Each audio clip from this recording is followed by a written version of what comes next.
ریاست کیا ہے؟ ہر ادارے کو لگتا ہے وہ ریاست ہے، پھر اس کو لگتا ہے کہ جو میں کہوں گا وہ قانون ہوگا، کیونکہ میں ہی تو ریاست ہوں، تو قانون کا ریاست میں تعین کروں گا کہ اس ریاست کا قانون کیا ہوگا۔ میں تو پاکستان کے ہر شہری سے ایک ریکویسٹ کرنا چاہتا ہوں کہ وہ ایٹ لیسٹ ایک بار 1973 کا کانسٹیٹیوشن اٹھا کے پڑھنے کی زحمت ضرور کریں، اردو میں بھی میسر ہے یہ، تاکہ آپ کو پتہ چلے کہ آپ کے حقوق کیا ہیں، آپ کو پتہ چلے کہ آپ کتنے امپورٹنٹ ہیں، کہ جو ہمارے فور فادرز ہیں۔ دیکھیں اب ہم کیا کریں، ہمارے پاس تو یہی ریفرنس پوائنٹ ہے نا۔ اگر آپ ہمیں اس کو یا تو کہہ دیں کہ یہ ارریلیونٹ ہے ساری چیزیں، کہ جناب میرے پرسنل ومز اور وشز طے کریں گے کہ کیا قانون ہے، تو پھر ٹھیک ہے، اس کو پھر آپ کوڈیفائی کر دیں۔ لیکن اگر آپ اس کو کوڈیفائی نہیں کریں تو ہم بار بار آپ کو وہاں لے کے جائیں گے، ہم آپ کو بار بار اس کتاب کے طرف لے جائیں گے، جناب یہ کتاب کچھ کہہ رہی ہے ہم سے، اور یہ کتاب ہماری گارڈین ہے۔ تو میں تو ایک تو پاکستان کے ہر شہری سے یہ ریکویسٹ کروں گا کہ وہ ایک بار کانسٹیٹیوشن آف پاکستان 1973 کا ضرور مطالعہ کریں، تاکہ ان کو پتہ چلے ان کے کیا حقوق ہیں، ان کو پتہ تو چلے، اور ان کے پاس اور ان کو کتنی امپورٹنس دی گئی ہے قانون کے اندر، کہ وہ کتنے امپورٹنٹ ہے، اور ان کو یہ پتہ چلے کہ بیسکلی یہ ملک بنایا آپ لوگوں کے لیے، یہ کسی اسپیسیفک پولیٹیکل لیڈرشپ کے لیے نہیں بنایا گیا، کسی انسٹیٹیوشن آف گورننس کے لیے نہیں بنایا گیا، یہ تو آپ کے لیے ملک بنایا گیا تھا۔ تمام انسٹیٹیوشنز کو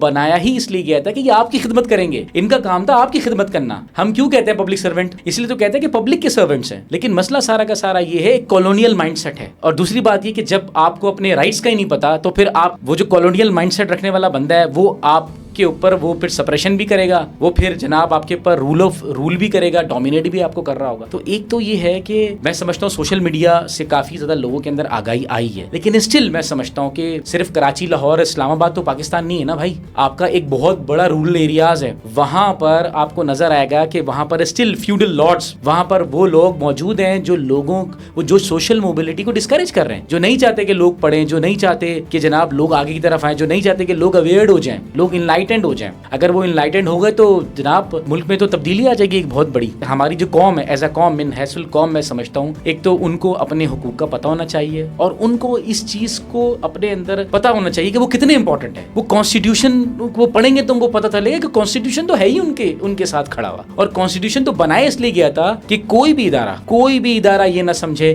کہ وہ قانون سے اوپر ہے۔ ہر ادارے کو اگر کوئی پاور دی گئی تھی تو وہ ایک عام عوام کی خدمت کرنے کے لیے پاور دی گئی ہے۔ لیکن یہاں پہ کیا ہو رہا ہے، ہر ادارہ جو ہے، جو ہمارے انسٹیٹیوشنز آف گورننس ہے، وہ ایکسپلائٹیٹو ہو گئے ہیں، وہ کسی اسپیسیفک گروپ کو وہ سرو کرنا شروع ہو جاتے ہیں، اور کسی گروپ کو وکٹمائز کرنا شروع ہو جاتے ہیں، اور یہی چلتا ہوا آ رہا ہے۔ عوام کو چاہیے کہ وہ ایک تو اپنے کانسٹیٹیوشن کو پڑھیں، اور دوسری بات ہے میں سمجھتا ہوں کہ کانسٹیٹیوشنل سپریمیسی اور جناب رول آف لا، یہی ایک سولوشن ہے جو ریاست کو صحیح سے ڈیفائن کرتا ہے۔ ہماری جو سیلویشن ہے اسی کے اندر ہے کہ کانسٹیٹیوشن کے اندر لکھی گئی ایک ایک بات پر منحصر پر ایک امپلیمنٹیشن ہو، اس پر عمل درآمد ہو۔